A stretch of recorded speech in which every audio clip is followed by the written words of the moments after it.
I was 15 years old at the time. I still live near that forest, and I still don't know what happened. It was during a late-night camping trip with friends. Our campsite was in the heart of what locals call the Forest of Fog.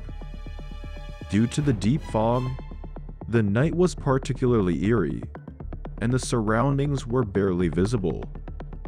It was just past 1 a.m., and my friends had already fallen into a deep sleep. Alone in the silence, I was in the tent, lit only by the glow of my mobile phone, feeling cut off from the outside world. Outside was quiet, with only the occasional strange cry of animals from deep within reaching me. Suddenly, that peace was shattered. The sound of something walking around our campsites cut through the silence. We were in a remote part of the forest.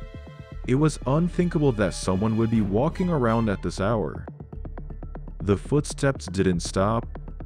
They were irregular but unmistakably drawing closer to the tent.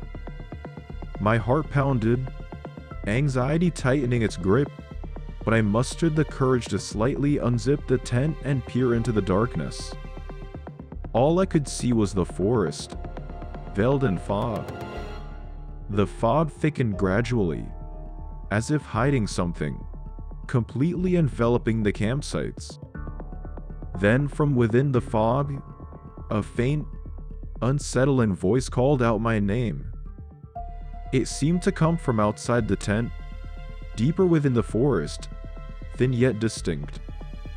However, this voice was different from my friends, unnaturally so, as if something else was mimicking their voice.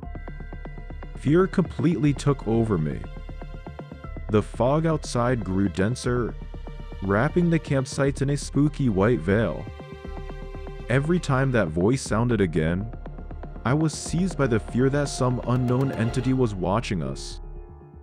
I tried to convince myself it could be a wild animal, but deep down, I knew that voice was not natural. Frightened, I went back inside the tent and checked on my friends. All were still sleeping. I didn't have the courage to go outside, so I decided to wait quietly. After a while, an eerie silence enveloped the entire forest. Nothing else happened that night, and eventually, I fell asleep. The next morning, I told my friends about what had happened, but none of them had any recollection of going outside or calling my name. Since then, I've been afraid to spend the night in, quote, the Forest of Fog. To this day, I still don't know what really happened that night, or what the true nature of that voice was.